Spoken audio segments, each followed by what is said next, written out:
नमस्कार। आज की वीडियो में हम आपको महाबोधि महाविहार के इतिहास के बारे में कुछ रोचक बातें बताने वाले हैं। उम्मीद है महाबोधि महाविहार के इतिहास की ये रोचक जानकारी आपके ज्ञान को विकसित करने में कामयाब होगी।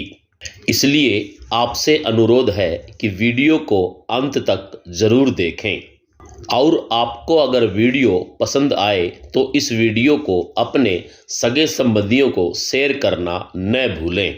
तो चलिए वीडियो को शुरू करते हैं। महाबोधि महाविहार का निर्माण सम्राट अशोक ने किया था। सम्राट अशोक के 84,000 बुद्ध विहार में से यह एक महत्वपूर्ण महाविहार है।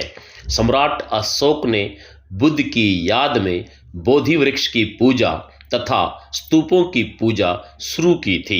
ललित विस्तर और अन्य ऐतिहासिक दस्तावेज बताते हैं कि सम्राट अशोक ने इस महाविहार को बनाने के लिए 1 लाख सोने की मुद्राएं दान में दी थी।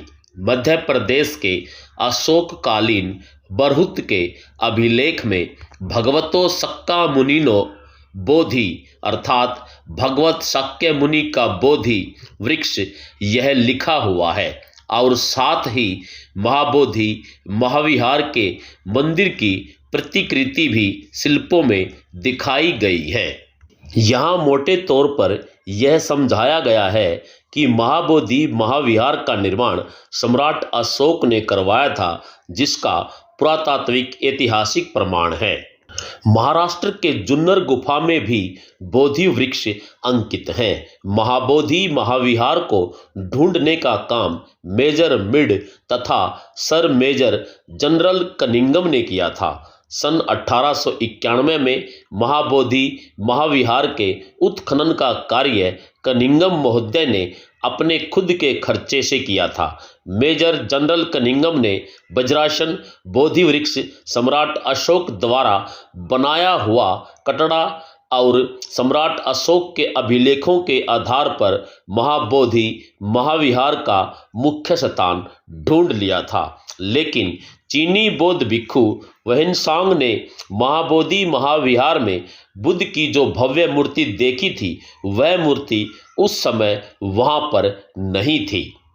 मूल मूर्ति महंत ब्राह्मण की कोठी की दीवार में छिपाकर रखी है। यह बात उस रिपोर्ट में दर्ज है। आज भी बुद्ध के 2 दर्जन स्तूप तथा बौद्ध स्थल ढूंढना बाकी है, जिसका वर्णन वहेनसांग ने किया था। बोध गया में सम्राट अशोक ने यहाँ दक्षिण दिशा में 100 फीट ऊंचा स्तूप बनाया था। वहेनसांग ने यहाँ पर 3 मंजिला संघाराम देखा था, जिसे महाबोधि संघाराम कहा जाता था, जिसमें 600 कमरे थे और 1000 भिक्षु वहाँ निवास करते थे। कनिंघम के बाद वहाँ कोई नया संशोधन नहीं किया गया। महंत ब्राह्मण के विवाद के बाद शायद ऐसा हुआ होगा। ब्रिटिश भारत से जाने के बाद ASI भारतीय पुरातात्विक सर्वेक्षण विभाग ने महंत ब्राह्मण के नियंत्रण में रहकर काम करना मंजूर किया।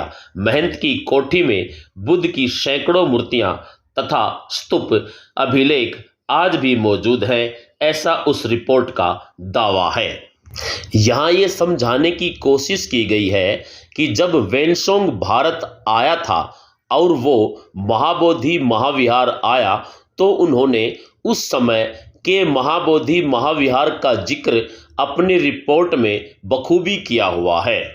उसी रिपोर्ट के आधार पर जब मेजर जनरल कनिंघम महाबोधि महाविहार गए, तो उन्होंने वो सब चीज वहां पर नहीं मिली जैसा कि वहेनसांग ने अपनी रिपोर्ट में लिखा हुआ था। मगर उस रिपोर्ट का दावा है कि महाबोधि महाविहार के महंत ब्राह्मण ने भगवान बुद्ध से जुड़ी सभी चीजें जैसे कि मूर्तियां, स्तूप, अभिलेख आदि छुपा रखे हैं। तो ये थी महाबोधि महाविहार के इतिहास की एक छोटी सी रोचक जानकारी।